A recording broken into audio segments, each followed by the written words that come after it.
The Prophet's back, baby! Well, actually, the Prophet has been back since 2007, but this is the first time that Sequential have reissued a classic instrument from their illustrious history. Now, Dave Smith turns 70 this year and decided to bookend his career with a gift to the world, the return of the Prophet 5, dubbed the Rev 4. There is also a 10 voice, which is interesting because back in 1978 there was originally a Prophet 10 in a Prophet 5 sized case, but the technology of the time meant that it overheated and conked out or suffered serious tuning issues within a short period of operation. So the idea was shelved for a couple of years, and the solution was a hernia-inducing synth that allowed enough space for everything to breathe. In 2020, that very original idea can be realised.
Why did you buy the 10 voice? Well, 3 reasons. Firstly, because of voice count. I like playing chords with 4 or 5 notes in my right hand, and to be able to add bass notes in the left. With 5 voices, I run out quickly, which is exactly why I used a rocking left-hand bass line for the first ever riff I wrote for the Prophet 5, as I needed to keep the voices separate. And whilst necessity can be the mother of invention, I'd rather be without any compromise. Secondly, release behaviour. The more voices you have, the more filters, amps and envelopes you have, and that allows you to compose parts with long releases or slow modulation, and with more voices that can play out for twice as long on a 10 than it can a 5. And lastly, the likelihood of patch stacking being added in a future firmware upgrade where the polyphony will be halved.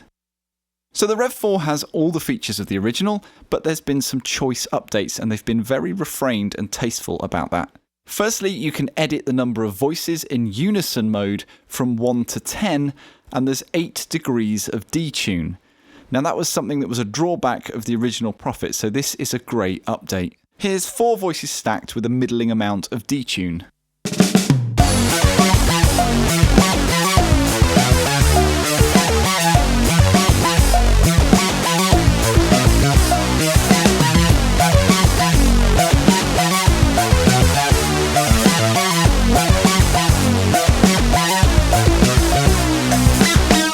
And because I know you're going to ask, here's 10 voices with maximum detune.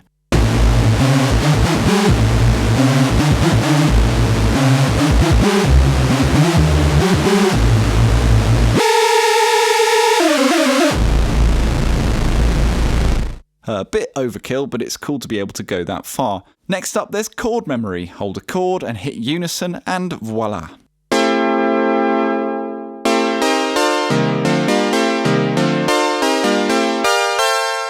This is great for one-finger jamming.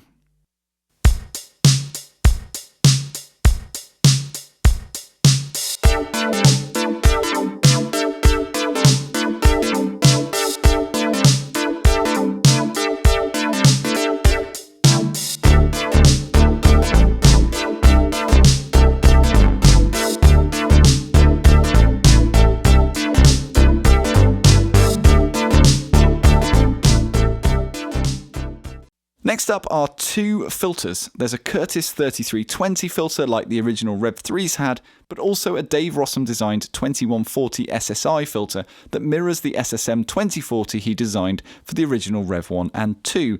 and they have quite a different sound which makes the synth way more flexible.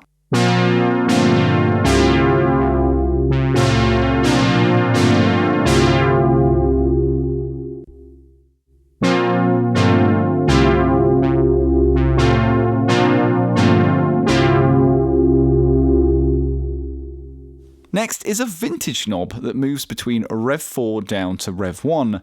This loosens the tuning and envelopes but also introduces some misbehaviour between voices. So it's not just a wonky tuning knob, there's a lot more going on.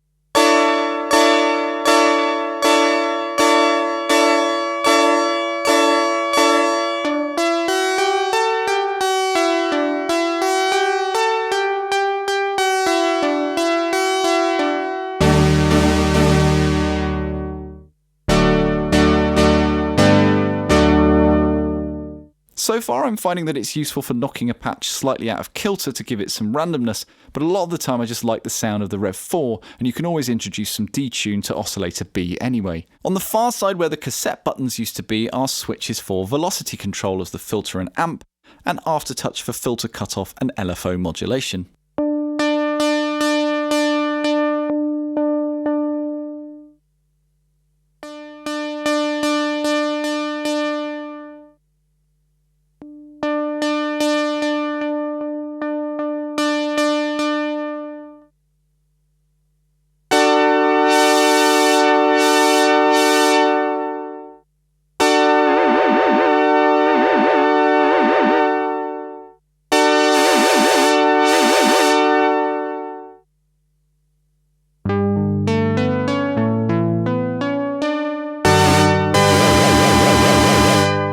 You can adjust the response settings for these too and calibrate your profit to the weight of your playing.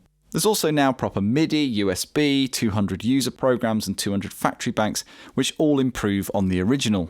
In terms of build quality, it feels fantastic. The keyboard is miles better than the original, the knobs are solid and silky smooth, and the case is made of steel and black walnut heartwood, so it's unquestionably a premium instrument in that regard.